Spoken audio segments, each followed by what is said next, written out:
The burning sensation hit her tongue like liquid fire. Corinne's eyes went wide with shock, then narrowed with pure rage as she realized what had just happened. She dropped the spoon, clutching her throat, gasping for air as the wasabi ice cream did its work.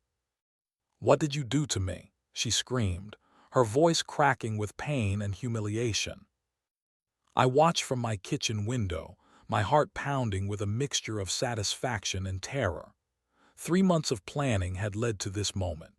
3 months of research, preparation, and careful execution.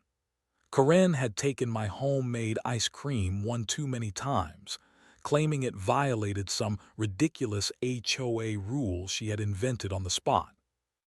She stumbled backward, tears streaming down her face, not from the wasabi alone, but from the realization that she had been beaten at her own game. That is when I knew there would be no going back from what I had just unleashed. It was the kind of summer morning that made you believe everything was right with the world. The sun painted golden streaks across my front yard, and the gentle hum of my brand new ice cream maker filled the air with promise.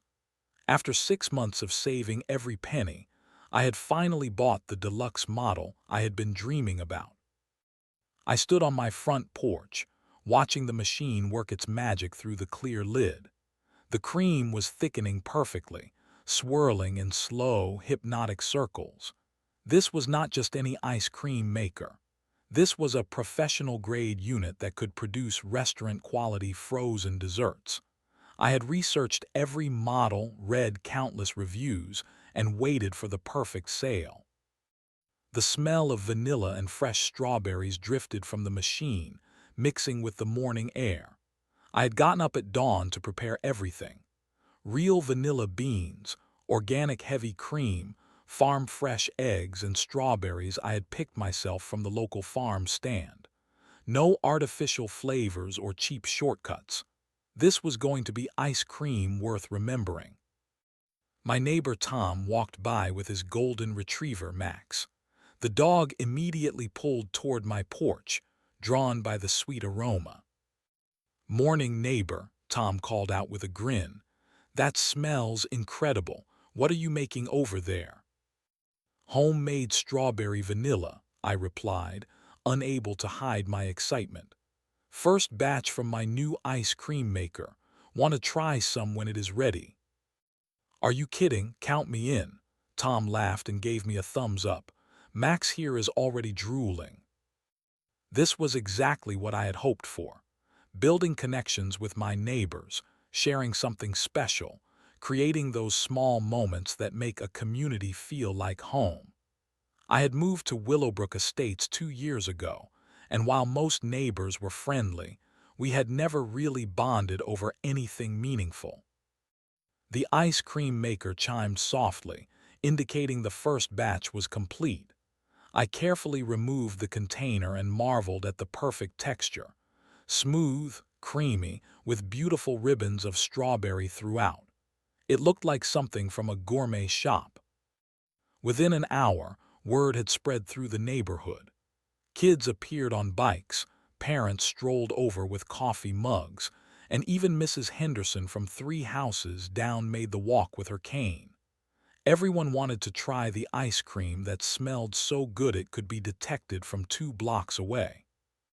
"This is restaurant quality," said Janet from across the street, closing her eyes as she savored a spoonful. "You could sell this stuff." "Where did you learn to make ice cream like this?"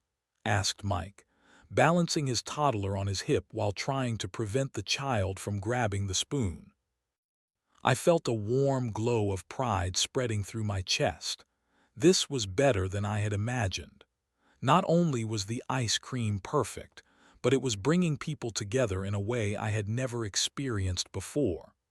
Children were laughing, adults were chatting, and for the first time since moving here, my front yard felt like the heart of a real community. I set up a small table on my porch with bowls and spoons, making it easy for anyone who wanted to stop by. The outdoor freezer I had bought specifically for this purpose kept everything at the perfect temperature. I had thought of every detail, from the presentation to the logistics. As the afternoon wore on, I noticed a few official-looking envelopes in my mailbox. HOA notices, probably routine stuff about lawn maintenance or parking regulations. I had received a few minor notices since moving in, nothing serious. The HOA in Willowbrook Estates seemed reasonable compared to horror stories I had heard about other neighborhoods. I tucked the envelopes into my pocket without opening them. Today was too perfect to be ruined by bureaucratic paperwork. The ice cream was a hit, my neighbors were happy, and I felt more connected to this community than ever before. Little did I know that those innocent-looking envelopes would be the first warning signs of the storm that was about to destroy everything I had built. The knock on my door came at exactly 8 in the morning, 3 days after my ice cream debut. I was still in my pajamas, enjoying coffee and planning my next flavor experiment, when the sharp, aggressive rapping echoed through my house. I opened the door to find a woman I had never seen before. She was probably in her mid-50s, with perfectly styled blonde hair and an expression that could freeze fire. She wore a crisp white blouse and carried a thick folder filled with official-looking documents. "Are you the resident of 247 Maple Street?" she asked, not bothering with pleasantries. "Yes, that is me. Can I help you?" "I am Karen Whitfield, newly elected member of the Willowbrook Estates Homeowners Association Board." She held up an official badge like she was making an arrest. "We need to discuss your recent violations of community standards." My stomach dropped. Violations. I had been living here for 2 years without any serious issues. What could I possibly have done wrong? "I am sorry, but what violations are you talking about?" Karen opened her folder with theatrical precision and pulled out several photographs. They were pictures of my front porch during the ice cream gathering, pictures of my neighbors, their children, and my ice cream setup. Section 4.2 of the HOA covenant clearly states that no commercial food preparation or distribution activities are permitted on residential property, she recited from memory. Section 6.7 prohibits the operation of any business from a residential address. Section 12.3 forbids the installation of commercial-grade equipment without prior board approval. I stared at the photos in disbelief. Commercial food preparation, business operation. I was sharing homemade ice cream with my neighbors, not running a restaurant. "This is not a business," I said, trying to keep my voice calm. "I was just sharing ice cream with friends and neighbors. There was no money involved." "The size and frequency of your gatherings constitute a public assembly, which requires permits," Karen continued, flipping through more pages. "Your outdoor freezer unit violates the aesthetic standards for front yard installations. The noise from your industrial ice cream maker has been reported as a disturbance." Industrial ice cream maker. It was a countertop appliance that was quieter than most blenders, and who had reported noise. Every neighbor I had spoken to was delighted with the ice cream. "Can I ask who filed these complaints?" I asked. Karen's smile was cold and satisfied. "Complaint sources are confidential. However, I can tell you that multiple residents have expressed concern about your activities." Something in her tone made me suspicious. The way she said it, the timing of her appointment to the board, the thorough documentation of what had been a spontaneous neighborhood moment. This felt personal. "I had no idea sharing ice cream was against any rules," I said. "The previous board members never mentioned anything like this when I moved in." "The previous board was too lenient," Karen snapped, her professional mask slipping for a moment. There is a reason I was elected to bring order back to this community. Too many residents think they can do whatever they want without considering how it affects property values and neighborhood standards. But everyone loved the ice cream. It brought people together. Bringing people together is not the point, Karen said sharply. Following the rules is the point. Maintaining property values is the point. Preventing the degradation of our community standards is the point. I could see the real Karen emerging now. This was not about community standards or property values. This was about control. She had found a tiny kingdom to rule, and she intended to exercise every ounce of power she could grab. "What exactly do you want me to do?" I asked. Karen handed me a formal notice. "You have 7 days to remove all commercial equipment from your property. You will cease all food distribution activities immediately. Any future violations will result in fines starting at $500 and escalating from there." "This is ridiculous. I will talk to the other board members." "I am the other board members," Karen said with a smug smile. "The board voted unanimously to support my recommendations for stricter enforcement." She turned to leave, then paused and looked back at me with an expression I would never forget. It was the look of someone who had been waiting their whole life for the power to make other people miserable. "One more thing," she added. "I noticed you have not opened your recent HOA correspondence. I suggest you start paying closer attention to official communications. Ignorance of the rules is not an excuse for violations." As she walked away, I realized I was dealing with something far more dangerous than bureaucratic red tape. This was personal vendetta disguised as community service. I tried to comply with some of Karen's demands while finding ways to continue sharing ice cream with my neighbors. I moved the equipment inside, made smaller batches, and tried to keep gatherings more discreet. But Karen was watching, always watching. She drove by my house multiple times each day, slowing down to take pictures with her phone. She questioned neighbors about their visits to my home.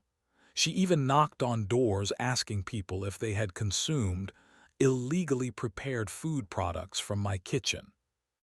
Most of my neighbors were supportive, but I could see the strain it was putting on everyone. Tom stopped bringing Max by for their usual morning walks. Janet avoided eye contact when she checked her mailbox. The sense of community I had worked so hard to build was crumbling under Karen's surveillance.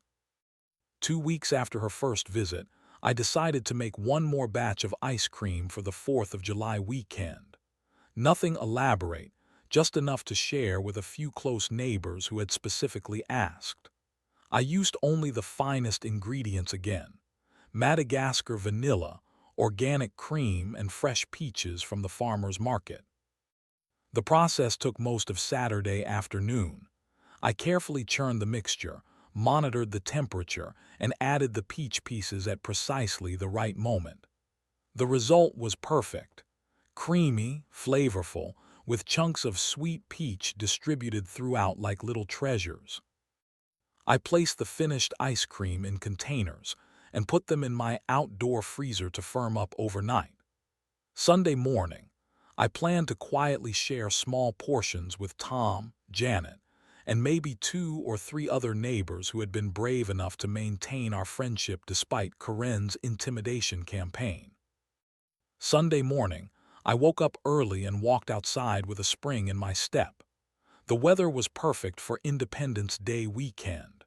Clear skies, gentle breeze, and the promise of a relaxing day with good neighbors and great ice cream. That is when I discovered what Corinne had done. My outdoor freezer was empty, completely empty. Not just the ice cream, but the containers, the serving spoons, even the freezer liner I had installed to keep everything sanitary. Everything was gone. At first, I thought maybe I had been robbed. But who steals homemade ice cream? And how would they know exactly what to take? I checked for signs of forced entry, but the freezer had been opened with a key or some kind of tool that left no obvious damage. Then I saw the note. It was printed on official HOA letterhead and taped to the inside of the freezer lid. The message was brief and brutal. Abandoned food products have been removed from common area as health hazard per HOA Regulation 15.8.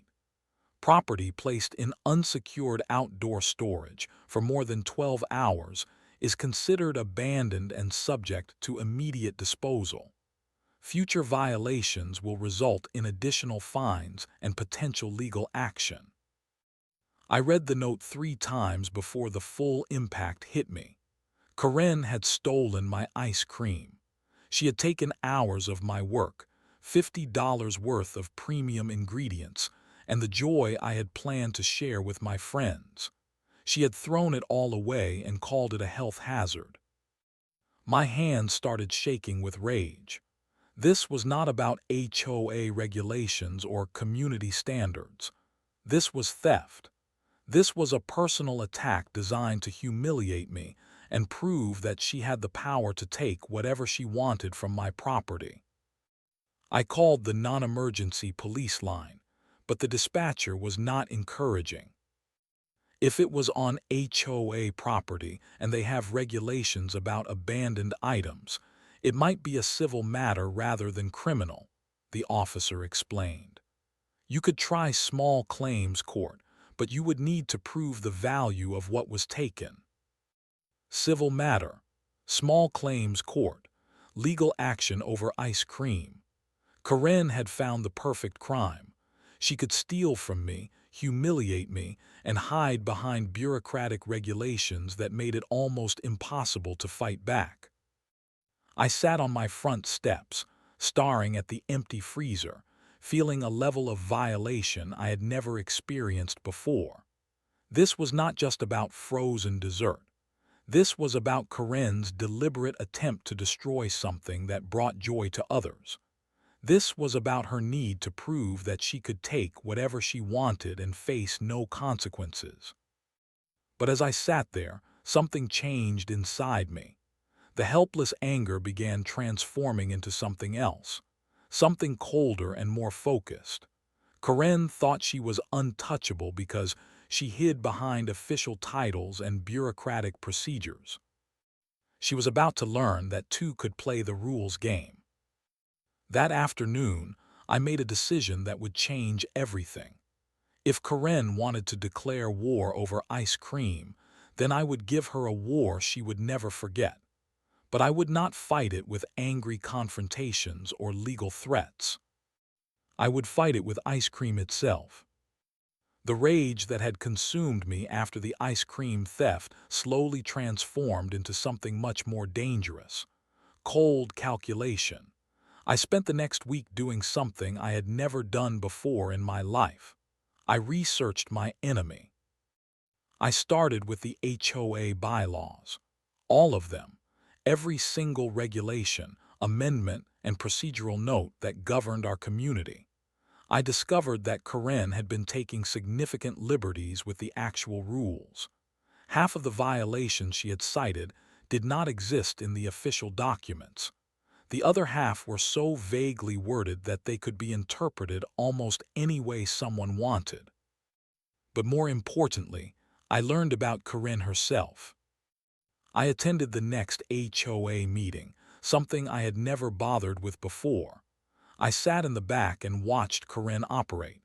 She dominated every discussion, interrupted other board members, and spoke to residents with barely concealed contempt.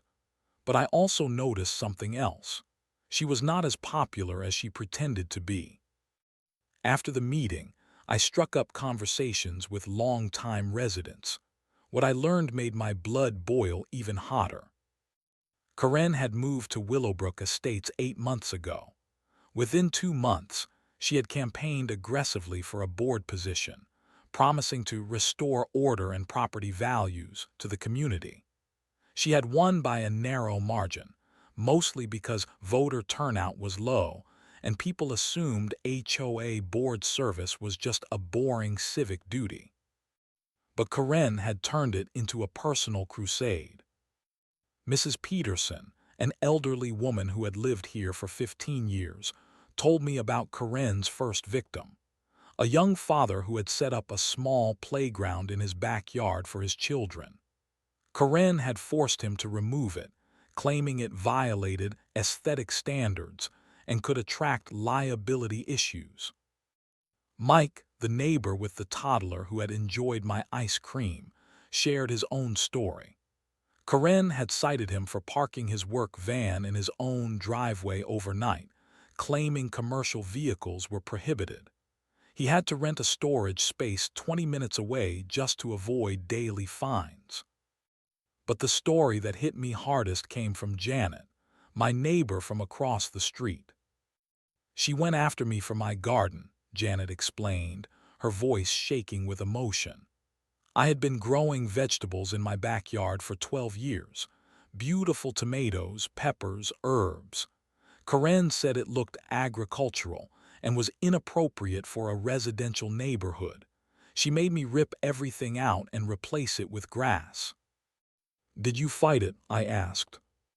How could I fight it? She had the board behind her, official documents, threats of fines. I am a single mother working 2 jobs. I could not afford a legal battle over tomato plants. That night, I lay awake thinking about Karen's pattern. She targeted people who were vulnerable. Single mothers, elderly residents, young families who could not afford legal battles. She picked fights she knew she could win, and she used the HOA's official authority to legitimize what was essentially bullying. But I also learned something else about Karen, something that explained everything.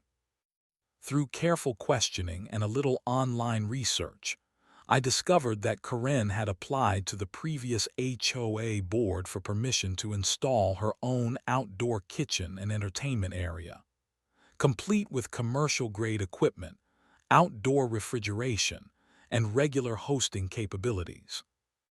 The previous board had denied her request, citing the same regulations she was now using against me. Karen's war against my ice cream was not about community standards. It was revenge.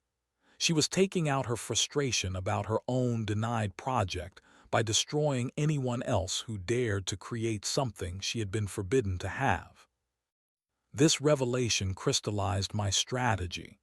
Karen was motivated by jealousy, powered by petty authority, and protected by bureaucratic procedures. But she had one fatal weakness.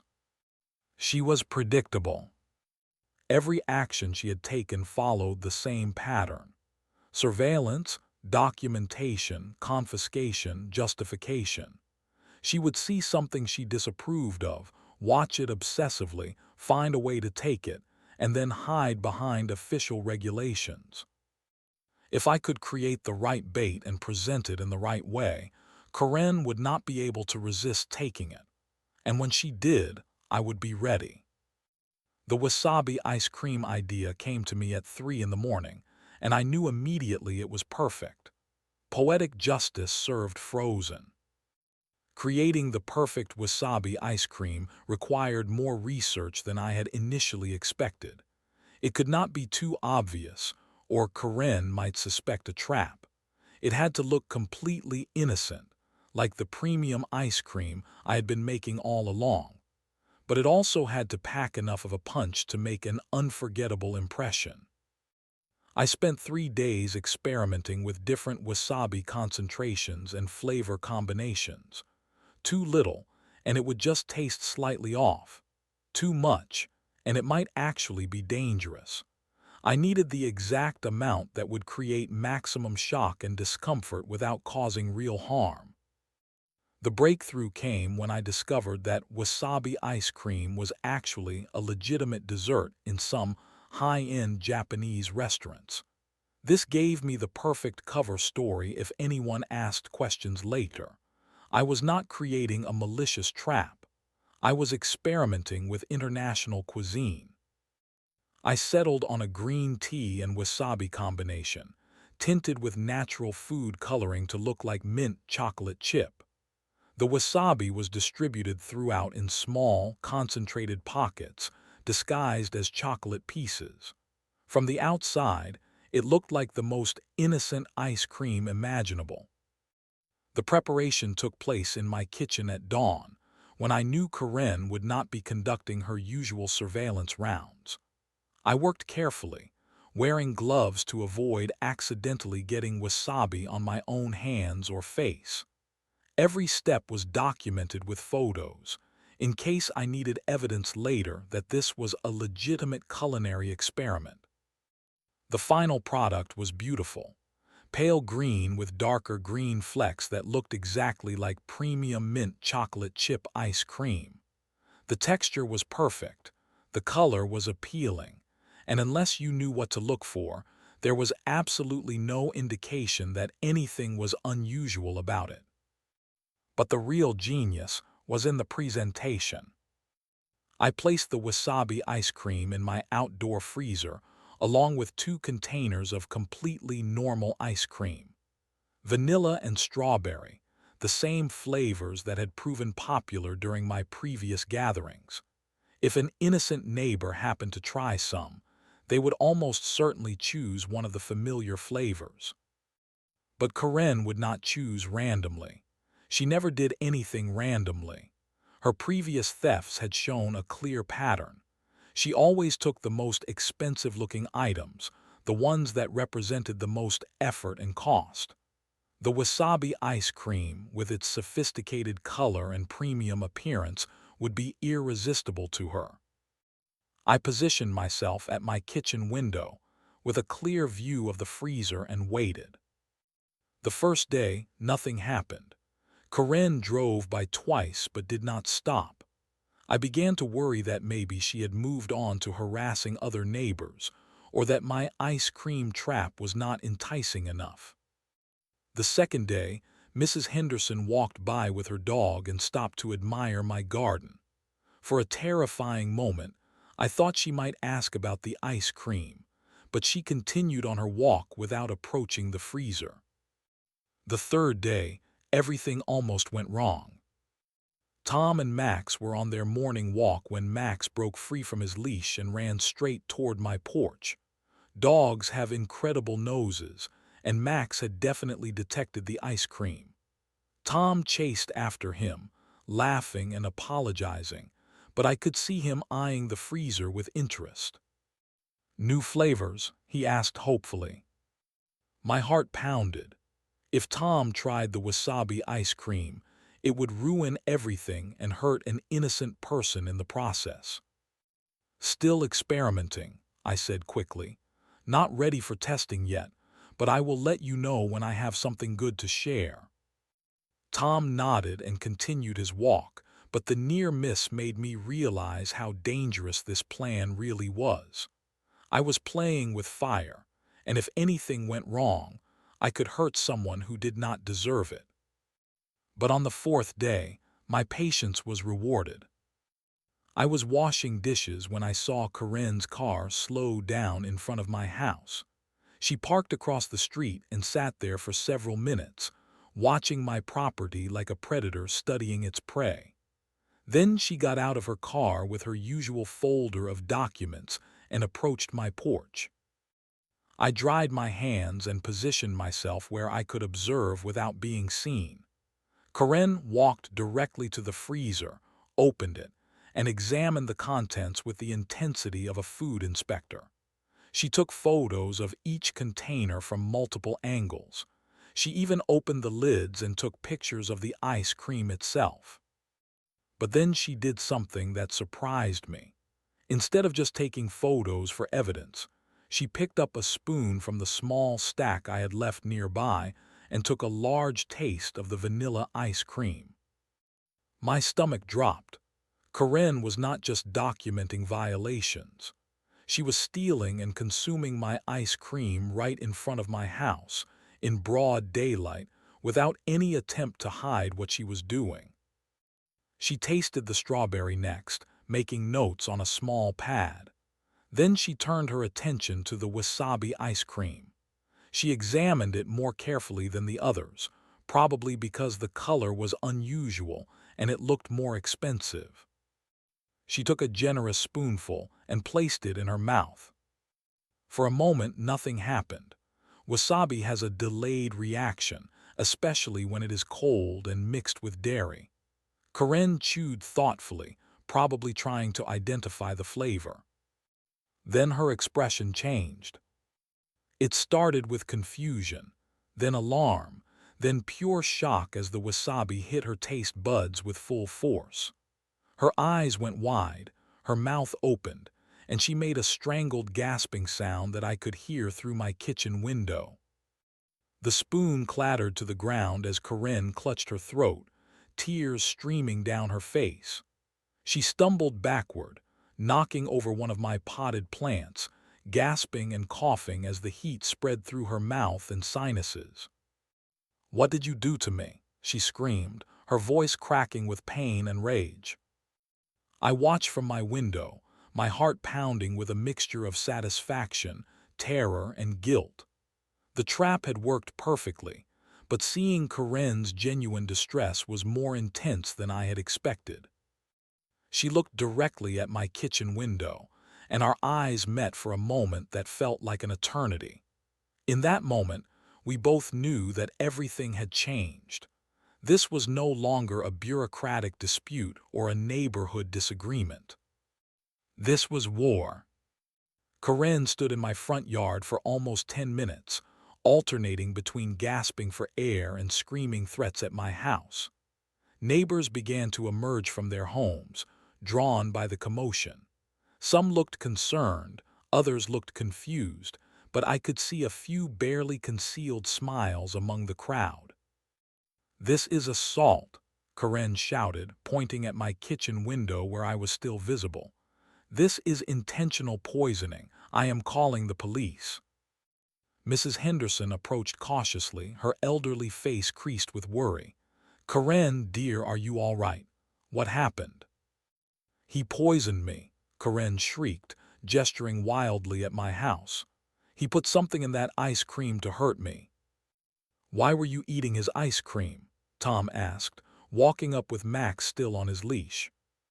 The question hung in the air like a challenge. Corinne's face went through several color changes as she realized that she had just admitted to stealing my property in front of multiple witnesses. "I was conducting an official inspection," she said, her voice slightly less certain than before. "The HOA has the right to inspect any items that violate community standards." "By eating them?" Janet asked from across the street, not bothering to hide her amusement. Corinne's rage shifted into defensive mode. She pulled out her phone and began making calls, demanding emergency services, threatening legal action, and promising consequences that would destroy my life. But with each call, she sounded less authoritative and more hysterical. The police arrived 20 minutes later.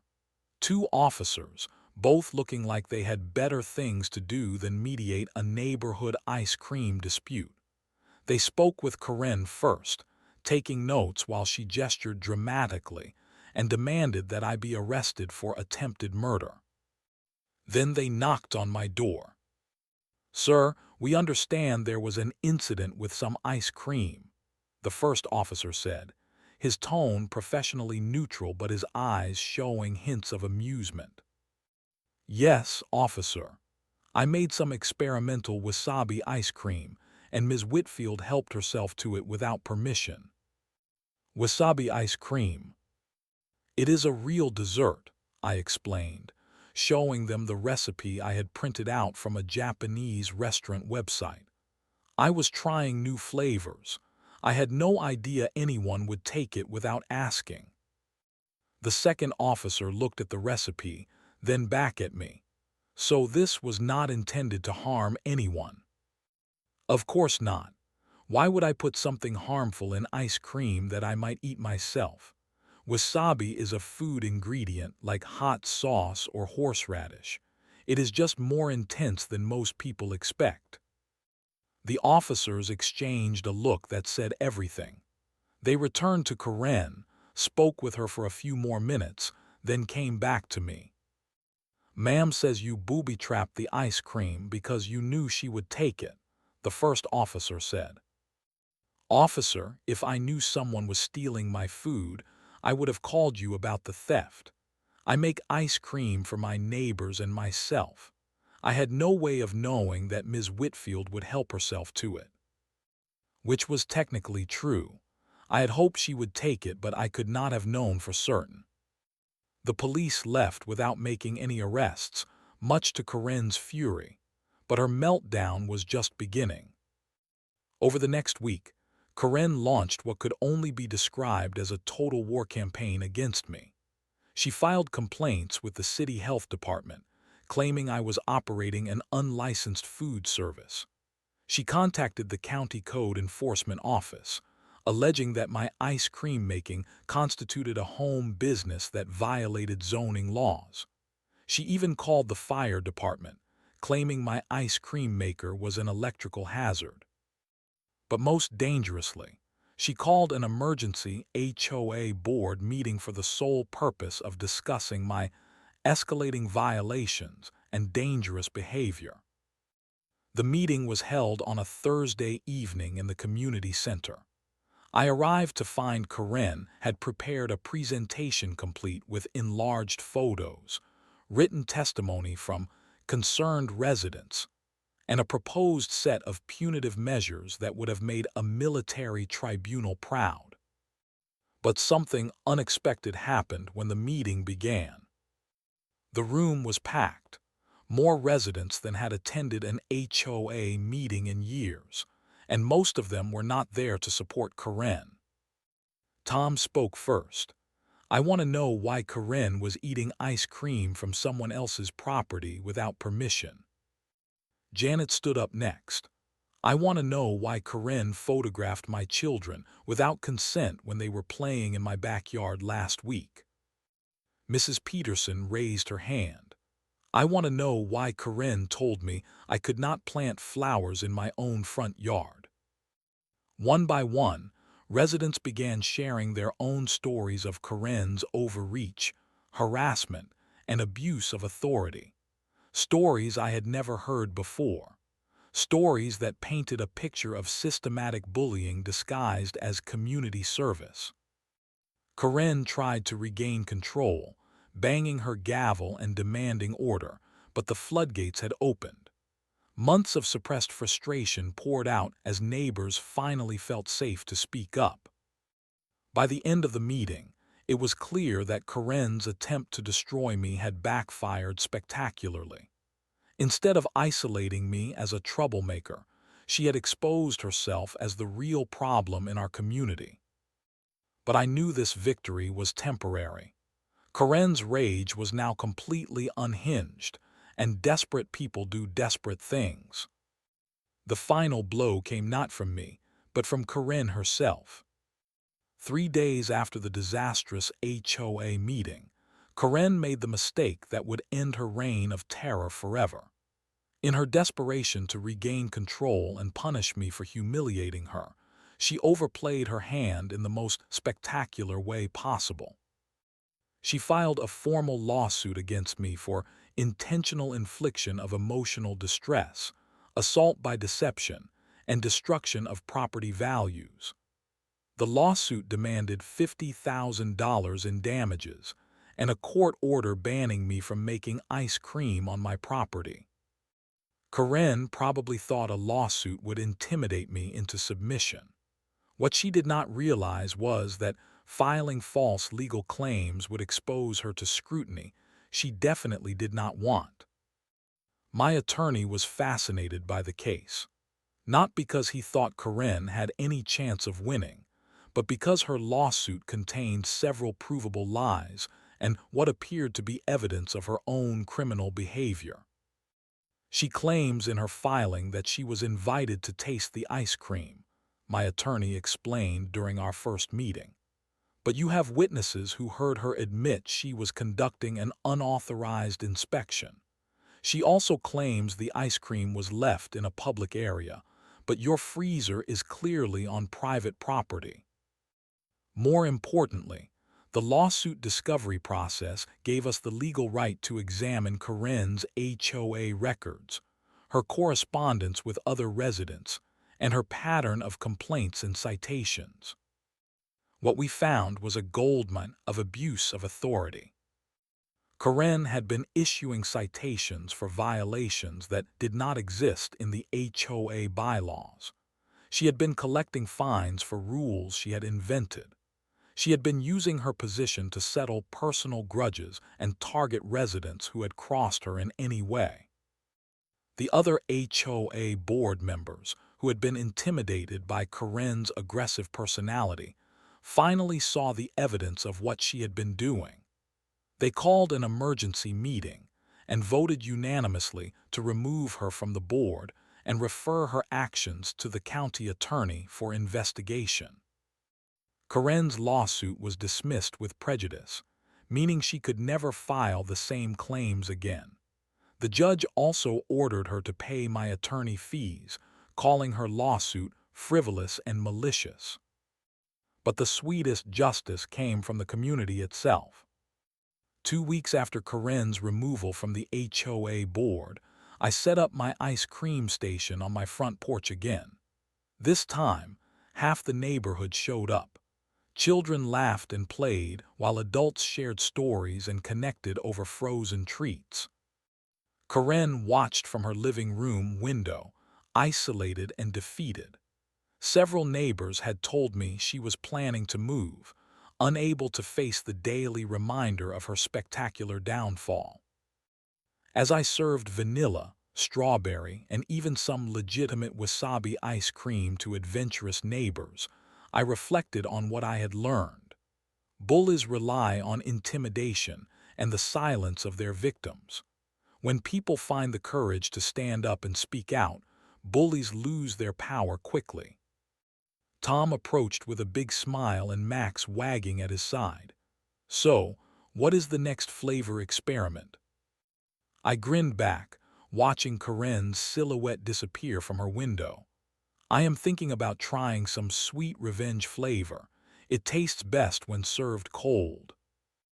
The neighborhood erupted in laughter, and I knew that Corinne's ice cream stealing days were finally over. Sometimes justice comes from the courts, sometimes it comes from the community, and sometimes it comes one spoonful at a time.